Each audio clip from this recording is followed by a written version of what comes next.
welcome to our 5th conference call. Appreciate you guys hopping online here and being with us. What I want to do tonight is, of course, revisit our mission and our goals here real fast.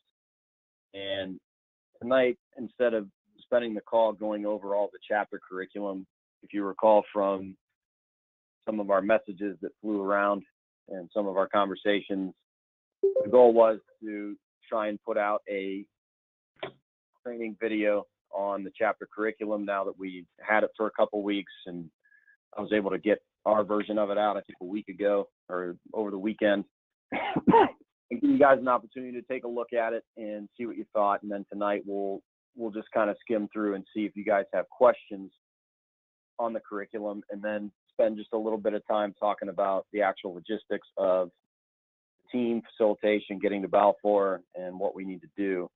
So that way, if anybody has questions, we can answer them tonight. Hopefully it won't take us too long. We'll go as fast as we need to, but if you guys have questions, I want to make sure, since this is our final conference call with the whole team, able to jump on, that we answer any questions that you might have. Let's get rolling. As we always start out, guys, just talking about what we're heading out as Team Quaestor to do at Balfour. Our opportunity to work with our undergraduate Quaestors, help them build upon their personal foundations, help them understand and live by their core values, and develop the leadership skills that they need to facilitate their chapter operations. With this team, it's no doubt that we recruited talented alumni. I've been very excited. I've had the opportunity to talk to everybody on the team, most of them multiple times throughout the year. We certainly have an excellent talent pool this year to enhance that leadership experience, both before, during, and also after Balfour.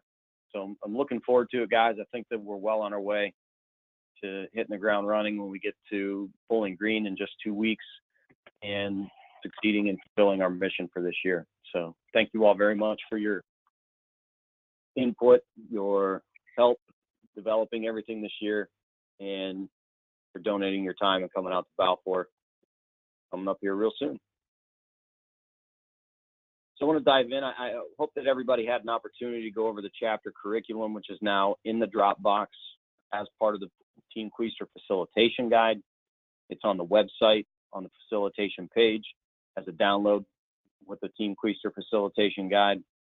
And although a little bit boring and probably monotone, because I was doing a lot of it at night, we have a video up there to kind of go through the chapter curriculum sessions 1 through 5, and hopefully you guys had an opportunity to listen to that. If you haven't, please do. It's really a step-by-step, session by session. This is what we're trying to do with the chapter time, and it's a little bit different this year for those guys that have been on the team before or been to Balfour before. We've spent most of our years doing strategic planning during our chapter time. Strategic planning is just now a component of getting results model, which is what we're focusing on the chapter curriculum. So I hope everybody's seen that. If you've been on the team for a while or been to multiple Balfours, I hope I'm making that point clear. It is different this year. If you haven't taken a look, please do, so you're prepared. But that content is out there now. If you haven't seen it, please check it out, and we'll just kind of skim through it here and see if you guys have questions on it. I want to make kind of a clarifying remark maybe before we get started. We've been working from our Team Quaestor Facilitation Guide, and I know I went through this, I think, in the first 2 sessions. We have the facilitation guide, we've got the facilitation notebook. Those are meant to be used in coordination with one another. It's supposed to give us a spot to follow along in our sessions in the guide, and then the notebook gives us an opportunity to write notes, sitting next to it, so we're not flipping pages. We have a little bit more room to write. That is the goal, is to use those 2 things to drive our conversations, both for Quaestor breakouts and chapter breakouts. And hopefully by now everybody's noticed it's laid out in the order of how those discussion groups take place. I did put in the curriculum folder in Dropbox. I did not put this on the website. There is a facilitation manual that Sigma Chi put out probably about July 2nd, I think, which I threw it in the Dropbox in case people want to get to it. You're probably going to get a copy of that when you check in at Balfour. And basically what it is, it's 126 pages of all of Balfour as far as our content. As an example, Stu is going to be doing a presentation on the Sigma Chi leadership model. That entire presentation is in that manual. So if you're not Stu, you're not responsible for that presentation, but it's in the manual, okay?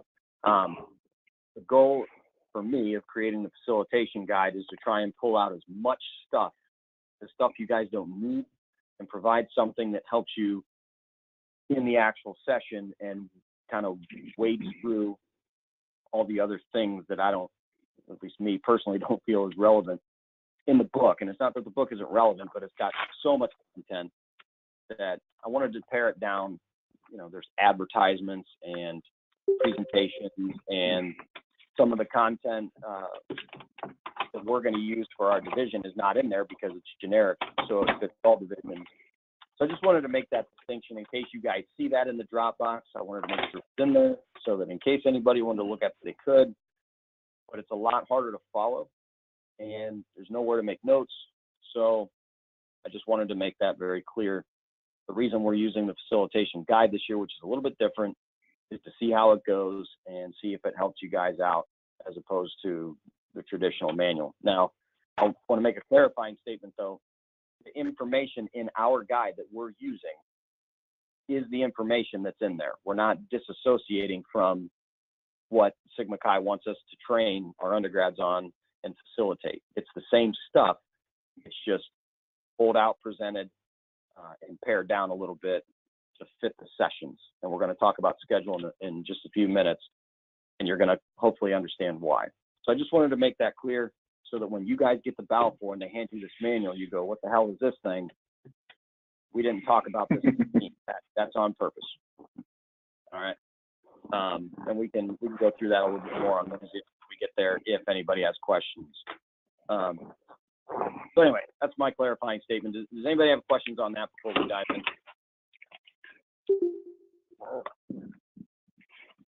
I feel like I should insert some kind of smart ass response here or comment, but I don't really have one. So let me say that. Are you slipping, man? What's Insert smart ass comment here. Done. Right, now we're done. All right. Well, Stu, you got to up your game, brother. Did a great job, Johnny. All right. All right. So if you're looking at the screen online, you'll see chapter curriculum. On the left-hand side, we talk about the 5 sessions that we're going to have, and I kind of broke it out into what those are. And it's just a couple notes to follow the manual.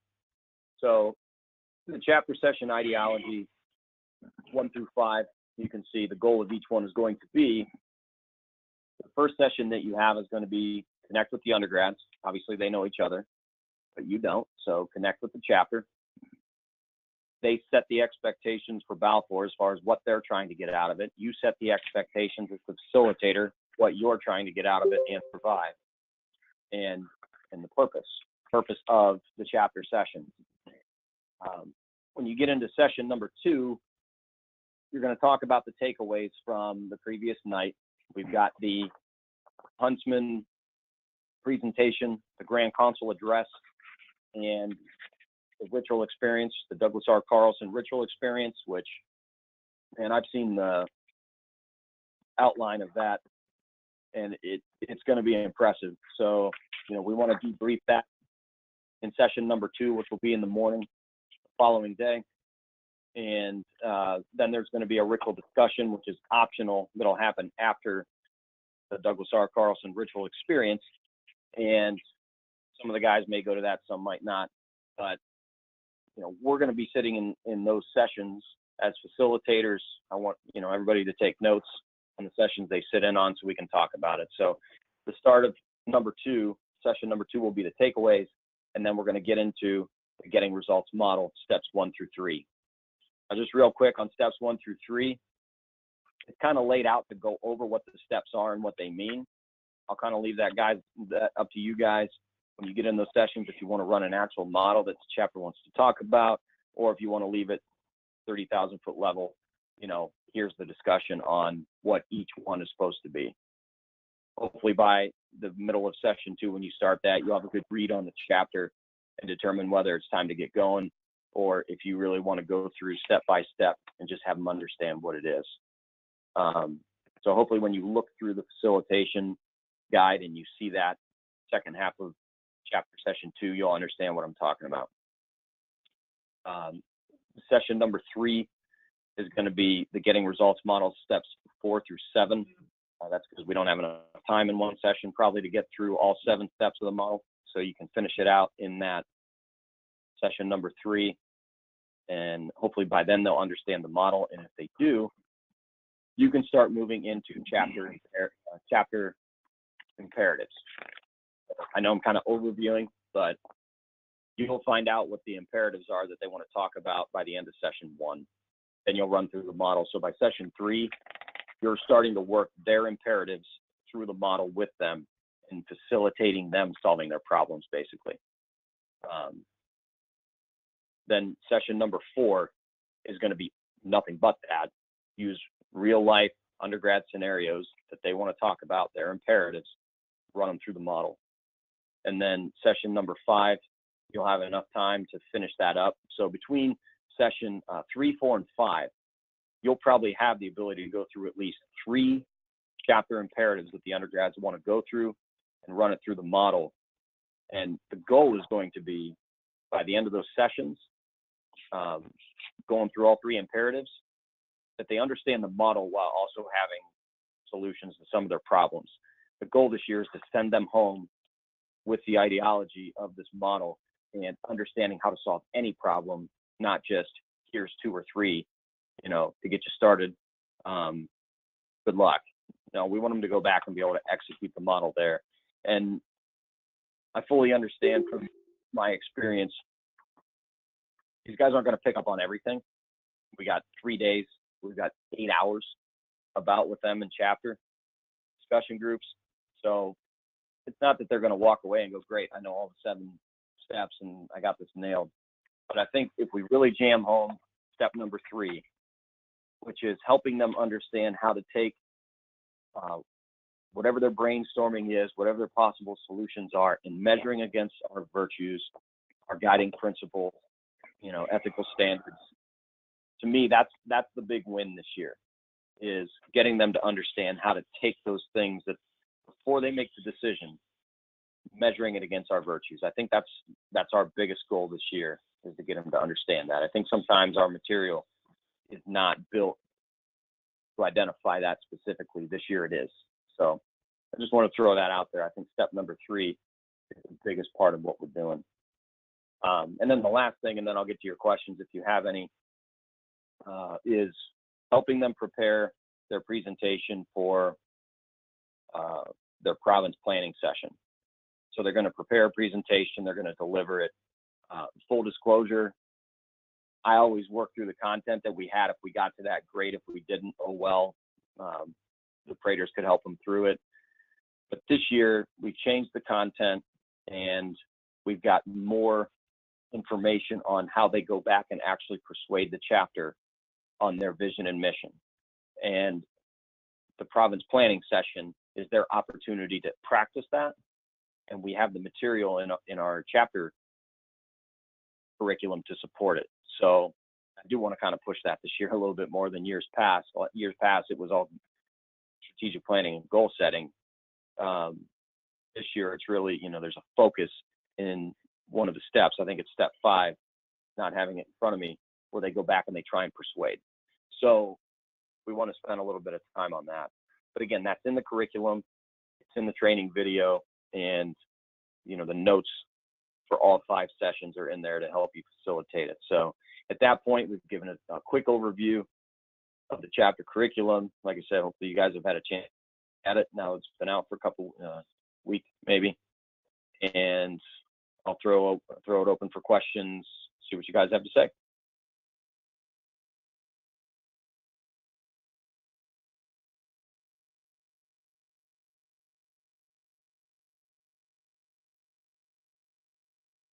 Any new guys? How about Kieran? You got any questions?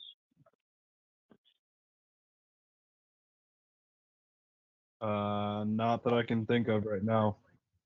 I'll let you know though. All right. This is Phil. I haven't had a chance to take a look at those materials yet, but I mean, basically what I'm understanding is we're getting away from this whole like strategic planning, and we're driving towards giving them tools that they can use on their own for identifying and resolving issues, as well as setting kind of like a track for their chapter. And then we need to also include in that package of identify and solve some skills that bring the chapter along with them, so that the cell is built in, and then they work on that at province. Is that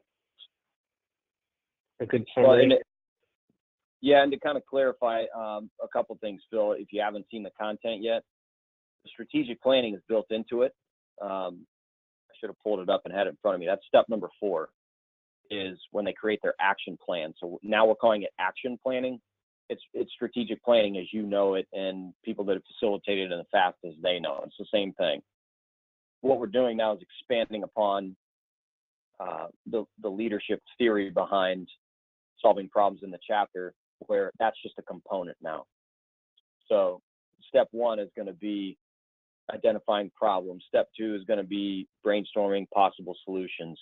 Step 2. Then step 3 is going to be measuring that against our standards. Step 4 comes the action planning, which is what you're talking about.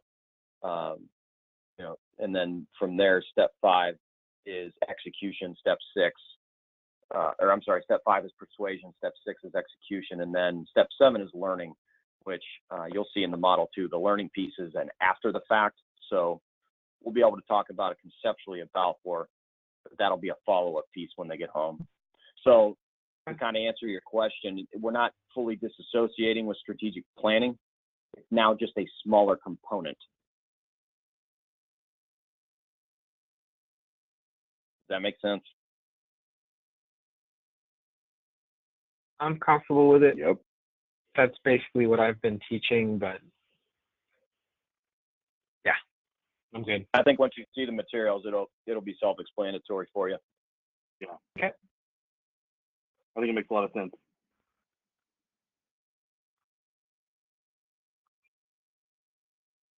Anybody else have any questions on the chapter stuff? Hey, this is Rod. Hey, just one quick question. I just want to be clear on, or as clear as we can be, on what we're going to have materials printed wise, as opposed to what I should probably print out before I go, other than my own stuff that I use. Sure. Great question. I'll answer it now. I've got it in my list here because I did want to go over that. So thanks for asking. This is what I would kind of, one of my expectations for you guys that I was going to throw out in this call. I will print some of these to bring with us. The point of the guide and the notebook this year, though, is for you guys to have more space to write in and prep yourself for the current and future sessions. So one of my asks is going to be is that each facilitator print out the facilitation guide and a facilitation notebook prior to Balfour, bring it with you, and hopefully have notes. Now that, I threw what I think a facilitation note should be if I were to sit down and do this as a facilitator, but, we're trying this out this year, and after Balfour, one of the goals is going to be to get feedback from everybody. Okay, now, what worked, what didn't work? How do we fix it? How do we make it better? So print those out, make your notes, prep your sessions, and, be ready to go. I'll have some extra ones printed out. Sigma Chi is not going to print these out for us. Like I said, they're going to print the 126-page manual. But that manual does not, it's all the same content. We just pared it down to fit the schedule and what time we have. And I'll talk about that in a minute. But they're going to print that big manual. It's kind of hard to follow. So, like I said, I'll bring some so that we have them just in case. But if you guys could print those out, facilitation guide, facilitation notebook, bring it with you. That would be awesome. Unless you think you need it, I personally don't see a reason to print out the entire Quaestor manual, which is 50 pages. You know, I don't know how much we're going to refer to that. That's going to be on an individual basis, as far as what you're going through in your sessions, as far as the values-based decision making and what their questions are. But Johnny, we have that electronically if needed. will the undergraduates be getting copies of the Quaestor manual? No. The undergraduates will only be getting the undergraduate version of the Balfour manual. And hopefully I've been clear in previous calls. In our facilitation guide, when I have in the notes where it's referenced the undergraduate manual, has the page number that's referenced to their manual. So if you're talking about, you know, one of the concepts of the Sigma Chi leadership model, and it says, you know, facilitation note, have undergrads refer to their manual, page 42. The manual that they're going to get, you know, our facilitation guide, you might be on page 20, but in their manual, it's 42. So I put that in there so you guys can reference. That's all they're going to get. They're not going to get a Quaestor manual because they don't want to. There's not enough in the budget to print those materials. Yeah, got it. So that it might make sense.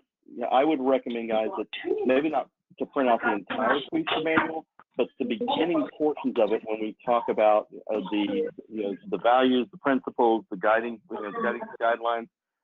I think those could be important part of the references, especially when it comes to the values-based decision making. I think that being able to refer to that gives you an additional tool to go into the conversation with and say, look, start with our values, our Sigma Chi values and virtues. Then let's talk about what are the goals and objectives from the Quaestor standpoint. And gosh, I'm forgetting the terminology we use in the Quaestor manual, but I think I want to say it's like within inside of the first 10 pages, the first core components. I'll pull it up and tell you what it is. Hey, Johnny, this is Bill Morrow. How about the getting results model? Will there be any pictures of that? Or will the students have pictures of that, the model? Bill, it should be in their manual. So as you're going through and we reference some of those pages for their manual, they should be able to see a small version of the getting results model. Now, in that manual that I threw in the Dropbox, one of the things I saw in the facilitation notes is, and I mean, I should probably know this being on Team Balfour. I don't know this for sure. I don't know if they've told us yet. It says there's going to be wall hangings for those. So I'll try and find that out prior to. My hope is that we're going to have large printouts of that material. But some of these materials have only come out from footprints in the last 2 weeks. So whether we're going to have actually, poster size, that I'm not sure. But they will have it in their manual, and you guys will have the small version of it in your guide, which will be similar to what they have. And then, of course, our guide has it broken down by each step to help that out. But I'll see if I can find that out for you, Bill. So, hey, Johnny, I'll lobby to have those wall hangings if possible. Because the small ones are nice for reference, but when it comes to the exercise of actually the 3 they need to run through for their province planning, the wall size sheet is really helpful for discussion because I can actually read it. Sure, and I totally agree. And I think there's even notes in there that for the Sigma Chi leadership model and the not getting results, risk feedback. So hopefully we'll have all 3, but unfortunately tonight I don't have that answer. Worst case scenario though, we reference the pages in their manual. They can at least see it. But I agree, those would be excellent visual aids for the room. Hey, so more Johnny, if you don't mind me coming back to what I was saying earlier, in the Quaestor manual, the pages I was going to recommend, guys, at least print out pages 4, 6, 7, and 8. Because those are the guiding principles: benevolence, integrity, justice, dignity, fidelity, and the ethical standards.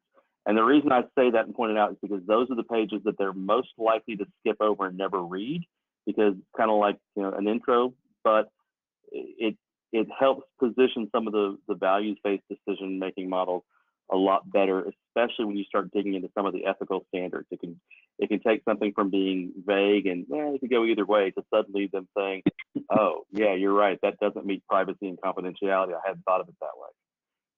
Ties well with step 3, Johnny reference, is what you're saying. I'm sorry, what? Ties well to step 3 that Johnny referenced is very important. Yes, very much so. And that step 3 is going to be in that values-based decision-making model that I think that was Eric that just chimed in and referenced. And again, the ethical standards that Stu's referring to, hopefully everybody's seen those by now. You know, that's something that we wrote as a team, put in there, you know, ran it up to the EC and, you know, asked what they thought. You know, I kind of got a blessing from Tommy Gettings to put it in, because we haven't had something like that before. But again, it's an extra step. You know, a lot of international and national organizations have code of ethics or code of conduct that have that kind of ethical standard in it. And we definitely want to try and push that, as Eric was saying, in that third step to say, hey guys, you know, ethical standard 1, privacy and confidentiality. Are you maintaining that? You know, number 2, the ritualistic statutes. Are you making sure that you're doing everything that the ritual prescribes you have to do? You know, Tim's on the call with us tonight. It says right in there that they have to provide reporting to the Grand Quaestor annually and on request. So our guys probably aren't reading all that stuff, except for when they get installed and they're not looking back at it. You know, of course, installed or in trouble. What's that? Installed or in trouble. Right. So then we've got the competence piece that they need to go after, the skills that they need to know to be good financial managers, and you know, training and continuance. That seems to be our biggest issue in this division. They just get handed the shoebox, or here's the passcodes to all our software. Good luck, brother. You know, that's part of our ethical standards now. You know, if you're not building yourself to transition out of the position at some point, we're doing a disservice to the chapter in Sigma Chi. So, you know, Stu, thanks for bringing that up. I think that is very important. And Eric for echoing that. I agree.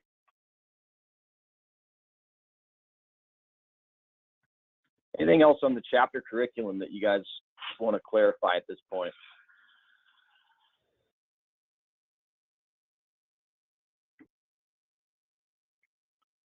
We can press on a little bit here, and if we got to circle back, we will towards the end and pick up any questions that you have.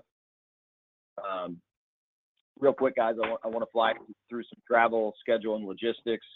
My understanding is, and I put some stuff out on GroupMe and email to try and make sure everybody hits the deadline for travel. Hopefully you've done that and are able to get to Balfour. Dan Congista, who I think is on the call tonight as well, put some information out there about the shuttles on GroupMe. So Dan, I appreciate that. I don't always get to see the emails that you guys get to see and get copied on it because my stuff's handled differently, I guess. But hopefully everybody has scheduled their flights if they're flying in, and has booked their shuttles if they're concerned about times getting in and out. So that's really it for travel. You're flying into Detroit, which you probably already know, and there will be shuttles, chartered buses from the airport to Bowling Green. It's about an hour and a half drive by bus, hour and 40 minutes. You're going to get to campus and be dropped off at Falcon. If you've been there before, it's the same dorm. If you haven't, they'll take you right to the front door, and you'll walk in the building and you will get checked in at the front desk. They'll give you your room key, give you your linens, and you will not be getting your manuals and all that at that point. That will happen when you check in right across the street at the undergrad dorm. That's where you'll get your materials, name badge, all that fun stuff. I want to iterate something on the schedule. there on Friday, you can see if you're online, Friday, August 3rd, there is 2 differences in the schedule for Team Quaestor to what I understand the rest of Balfour. It's not a major change, but we want to be aware of it. So you can see if you're online here, there's an arrow pointing to Friday, August 3rd, time slot 1:30 p.m. to 3:30 p.m. in the Balfour schedule for the rest of Balfour, the other divisions. Those are 2 1-hour sessions. They're having a 1-hour core followed by a 1-hour discussion group. I want to caution you, that schedule is going to be in the undergraduates' manuals. And if you happen to pick up and flip through the big old 126-page manual that they're going to give you, it's going to show that broken out into 2 sessions. Team Quaestor is not doing that. Team Quaestor will have it from 1:30 to 3:30 for Officer Core Session 4. Tim is going to come in, and I think Tim still has that on his schedule, I hope, to come in and do the Grand Quaestor report, which for those of you that were there last year, the undergrads had a lot of questions, and it was great because Tim's the guy to answer it, and they got a lot out of that. So excited to do that again. Steve Davidson from RMF is going to be there. Dan Mathewson is going to be there from headquarters, and I want to make sure that we give those 3 guys the time, because I was surprised how many questions the undergrads had for Steve Davidson as well. I think Tim got more questions last year than the previous year. Steve Davidson got a lot of questions for RMF. I wanted to make sure we had time, so I didn't want to try and crush that into an hour. And then the second reason is, if you look to the second red arrow there, 6:30 to 8:30, that was originally a large core for an hour and a small group breakout for an hour. And I made that a 2-hour officer discussion group. If you can tell, and I'll probably touch on this in a second, if we had not done that, number one, we wouldn't have given our Grand Quaestor enough time to talk along with RMF. But if you just look at that schedule, it would have been almost 10 1-hour sessions. So there's a ton of sneaker time, ton of moving around. And I'll talk about that on one of the next slides about managing the schedule. But I needed to mention that here. That's the main change in Quaestor schedule to the rest of Balfour. So make sure as a facilitator you know that, and we'll communicate that to the undergrads in the opening session, and you can back that up in your individual sessions. And this is day 2, so it shouldn't be a problem. We'll have plenty of time to let the undergrads know. So as far as the schedule, though, make sure you know where to be and when. I'll talk about your facilitation rooms in a second, but take note of the time that's allowed in between the sessions as well, especially when we're on breaks and have to get back. You guys should not be moving rooms, with the exception of a couple guys, which I'll talk about here in a minute. So where you see an officer discussion group backed up by a chapter, you should be in the same room, so you're not going anywhere anyway. They're coming to you. But you do have to prepare for the fact that it's going to take them time to get to you. Number 5 on there is the materials. Please print your facilitation guide notebook. We talked about that already. Number 6, flexibility. This is a logistics thing. Those that have been there, you know, Balfour does not always go as we plan. We definitely need to be flexible. Last year, we had room disasters right off the bat. I think 9 guys had issues with their rooms when we sent them out Thursday morning, and I probably was only involved in 3 of those that I could even get fixed before we started. So everybody on the team was rock stars last year dealing with that. Real quick on that, so you know, I went to the site visit about a month ago or with some of the other people from Team Balfour in headquarters. I think we need to have somewhere around 200 and some rooms on campus. They only have 140 rooms that are actual classrooms on the entire campus, if you can believe that. So basically what I'm saying is, guys were asking, hey, how come I'm in a semi-private room? Why are we in a lounge? The university as a whole doesn't have enough for everybody to have their own discussion room. So that was kind of an interesting epiphany. So we have put in special requests for audiovisual.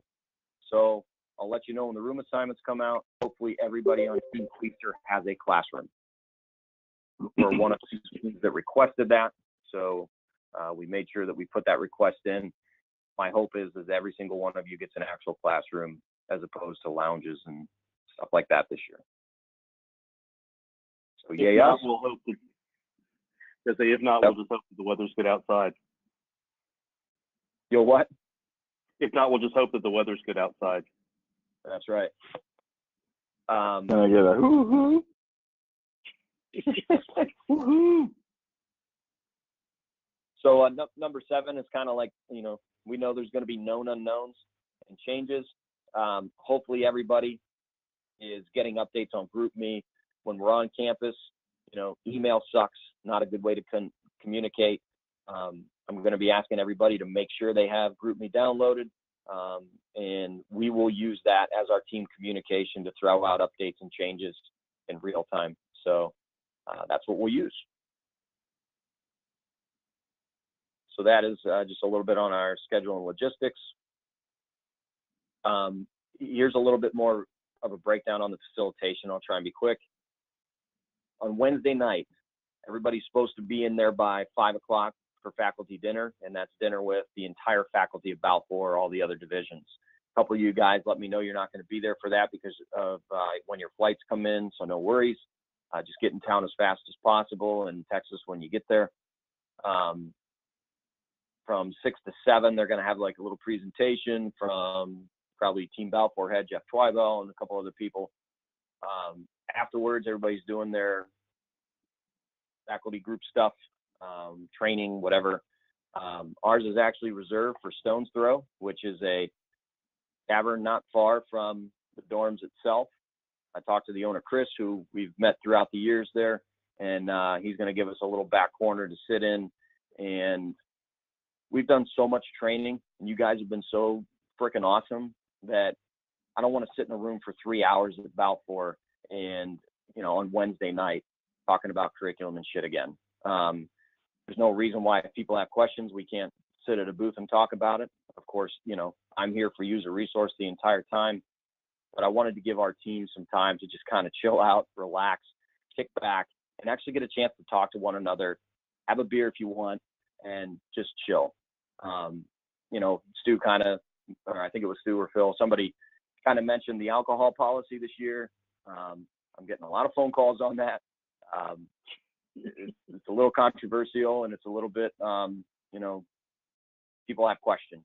I think I clarified that on one of the first 2 calls. That is from the opening of Balfour, which is the first opening session on Thursday morning until the close on Saturday. So Wednesday night does not count. And because of that, our team is going to go hang out and use that time to have that beer you've been hoping to have with the guy you haven't seen for a year and just kind of kick it and chill. We'll definitely have an opportunity to talk, ask questions, do all that. But I don't know. I think it's a good reward for everybody who has really done a great job preparing. And that is awesome. That is awesome. I am looking forward to that. You guys have done a lot, and I've had individual calls with everybody on this team, most of you guys multiple times. I know in 2 weeks we're going to be ready. So we're not going to sit in the classroom and talk all Wednesday night. So I look forward to that, kicking back with you guys. I already went over the facilitation guide that headquarters is going to pass out, so I won't recap that. Schedule management, use your time wisely. Let me see, did I put anything else in there? Okay. So on the schedule, here's one miss on the schedule this year. We kind of brought it up, but it didn't get changed. If you look at the times, the way the Balfour schedule used to go, there was always a 15-minute buffer in between each session shown on the schedule. You old guys will remember that. So if you had a session that was an hour long, it would say 10:45 to 11:45. Well, on the schedule, the next session started at noon.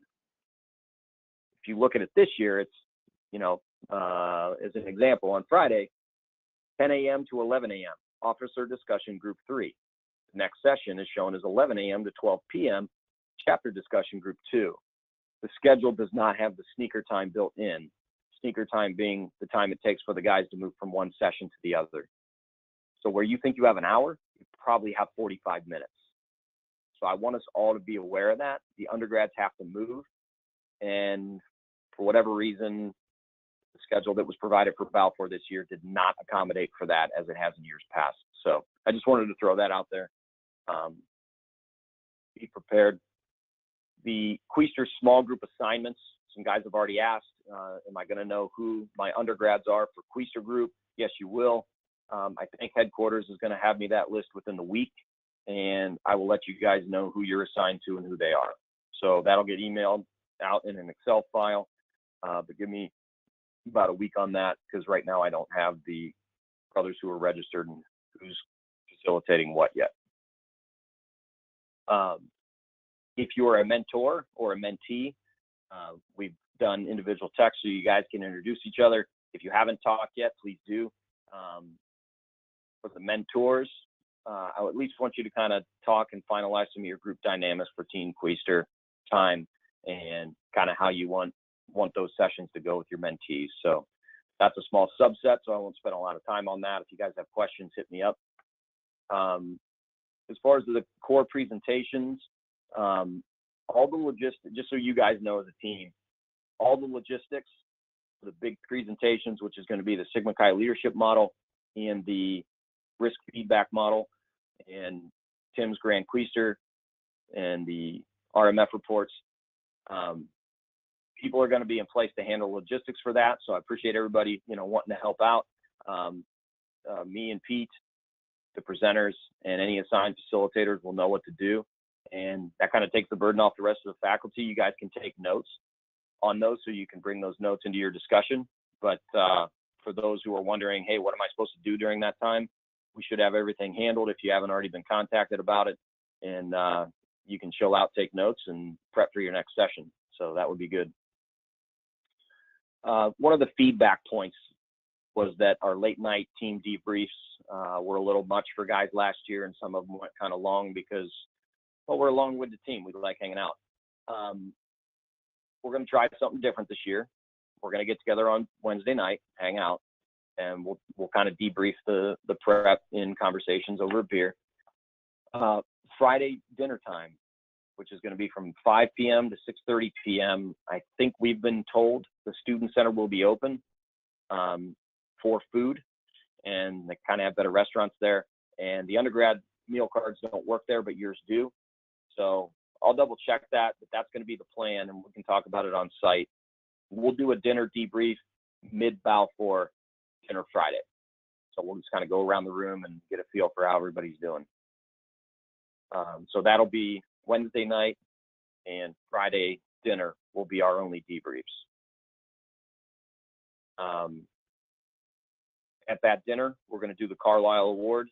We're going to vote for the most valuable facilitator on Team Quaestor for us to present to Team Balfour. That'll be at the Friday dinner, and I just figured I'd throw that out there, especially for the guys that don't know what that is. Every year, one facilitator at Balfour is selected for the Carlisle Award as the top facilitator. Team leads are not eligible, so no me and Pete. And I do not believe, I don't know if Riggs is on the call, I don't think Riggs is eligible. He won it last year, so yay Riggs. I don't think he's eligible because he's doing the presentation. So in the big final core session, Riggs will be doing the Carlisle presentation for this year's winner. So you'll have to pick somebody other than me, Pete, and Riggs. I just want to reiterate in your last session, and it's on your schedule, your last session with your undergrads that are Quaestors. We're going to be having you guys pick one undergrad from each of your discussion groups to speak for 1 minute at our Team Quaestor core closing on Saturday. Mitch Hilliard is going to preside over the ritual closing again this year. He crushed it last year. He's going to crush it again. So I just wanted to bring that up. He's going to announce the groups by the facilitator, so we don't need you to turn names for your guys that are going to speak. Like I said, one each discussion group. You just need to make sure you've selected somebody, or the group has selected somebody, and they're ready to talk for 60 seconds during good of the order. And then the final thing that I wanted to mention on this logistically for facilitation is we will still have our faculty closing dinner on Saturday from 5:30 to 7:30 at Buffalo Wild Wings, probably out on the patio. Some group that gets that back room every year got it again before me. They're a local group and they always win out. But the guy told me we could have the patio again like last year. And it's right across from Stroh Center where the closing is going to be. So it puts us right there. The only difference again, guys, Balfour will not be closed at that point. I will buy dinner as I have in the past. But unfortunately, not only will I not buy drinks, we're not allowed to have them. So that will be a major change with faculty closing dinner. We're going to be all jacked up on Mountain Dew. Yep. We'll find another vice. But caffeine it is. Yeah. For the new guys on the team though, that's kind of been a tradition that Tim Sanderson started, and I certainly wanted to continue. Kind of a thank you to the team. You get your dinner bought for Saturday, and we just enjoy fellowship together. So I'm looking forward to that. So real quick, let's just run the action steps. And again, if you have anything on team building and any questions, we'll get to that in just a minute. Make sure you print your facilitation guide notebook you want to bring to you and make your notes. Make sure you finish all required trainings, the stuff that Sigma Chi sends out for the trainings. And sorry that some of you going through the Quaestor stuff and the general stuff have to look at me again on some of those, but they do require that you listen to it. If you're having issues with it not telling you're complete after you've completed, that's a known issue. The help desk stuff is in that video on our training videos page at the end of the Sigma Chi U thing that the console team did. I didn't want to recreate the wheel because Anthony, I'm sorry, who did that? Yeah, Tony Altamore did a great job on it. So check that out if you got to hit up help desk or text me personally. Finalize your call to your Grand Paraders, chapters, advisors in your chapter. I had a copy of an email that you guys apparently got that has a link to a Google Doc. They want you guys to record a sentence or two on those phone calls. So if you have questions on that, hit me up offline and we'll figure that out. But you guys should have gotten an email on that from Sigma Chi, and that link should be embedded in it. So that's to record all notes using the Google form. Contact your mentors and mentees if you guys are assigned. And real quick, I forgot to mention, so the mentors, if you've been assigned somebody to sit in with you for your Quaestor group, my ask is going to be, since we are going to have to change rooms, since you guys are both going to be in the same room, is that the mentors change rooms. I don't have the room assignments yet. I'll try and tweak that so that they're close, but I hate to take guys in their first year of Balfour and make them change rooms between their Quaestor group and their chapter group. So I think it'll be easier if they don't have to make that change. So that might piss the mentors off, my bad bros. But that'll be my big ask, is that you guys make the room change. So we'll get into that as soon as I have the room assignments. I'll pump that out to you.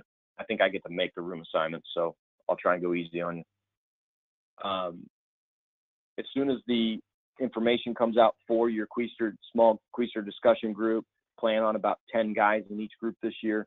I will send you their contact information so you guys can get a hold of them, maybe set up a group me or something like Riggs did. And that way you can reach out to those guys before you get to Balfour. Record any questions that you have in the next 2 weeks. Call me, email me, ask me, get together with one another, whoever you think can best answer your question. We're in the home stretch, so let's make sure we get all that taken care of beforehand so we can just kick back when we get there. For the presentation team, if you're doing a presentation, please practice your speeches and be ready to go. Plan your days out. You guys know what the schedule looks like. You know what your sessions look like. So just kind of plan your day out, go through it, think about it, what it's going to be like in the moment. Review the Team Q checklist, which is on the bottom of the facilitation page for you to download. Just kind of has, here's a list of all the things that we need to kind of do, check boxes to prepare. And I think if you do that, you'll be ready to go. One of the items on there, I think even too, and I got a phone call on this today, is, what do I pack? That kind of stuff's in there. So, pack casual, be ready for the hot weather. There's no reason to dress up at Balfour.